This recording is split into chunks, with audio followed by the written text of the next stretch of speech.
জাহাঙ্গীরনগর বিশ্ববিদ্যালয়ের নারী শিক্ষার্থীকে ধর্ষণ চেষ্টার ঘটনায় অভিযুক্তদের গ্রেপ্তার করতে না পারায় প্রক্টরিয়াল বডিকে অবাঞ্ছিত ঘোষণা করে প্রক্টর অফিসে তালা ভেঙে নতুন তালা ঝুলিয়ে দিয়েছেন শিক্ষার্থীরা।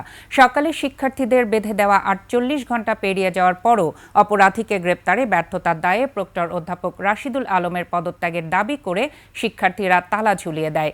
এর আগের রাতে ১:৩০টার দিকে বিশ্ববিদ্যালয়ের টারজান চত্বর থেকে একটি বিক্ষোভ মিছিল বের করে তারা।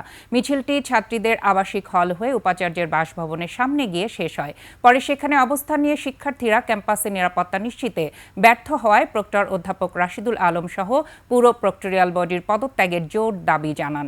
এ সময় বাসভবনের সামনে প্রক্টরের পদত্যাগ হয় না জানিয়ে উপাচার্য বলেন, সবকিছুর নির্দিষ্ট নিয়ম রয়েছে। ঘটনায় দায়িত্ব পালনকালে প্রক্টরিয়াল বডির কোনো গাফিলতি আছে কিনা তা তদন্ত কমিটি করে খতিয়ে দেখা হবে। প্রক্টর পদত্যাগ না করলে আগামীকাল থেকে প্রশাসনিক ভবন অবরোধ করা হবে বলে হুঁশিয়ারি দেন শিক্ষার্থীরা।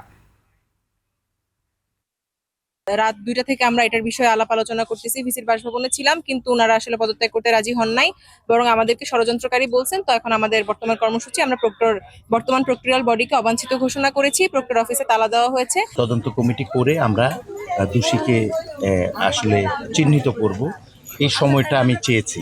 আর আন্দোলনকারীদের পক্ষ থেকে তারা বলেছেন যে আমরা আমাদের আন্দোলন চালিয়ে যাব এবং আমরা চাই যে এ বিষয়ে খুব দ্রুত সিদ্ধান্ত হোক এবং দুষ্কৃতিকারী ধরা পড়ুক।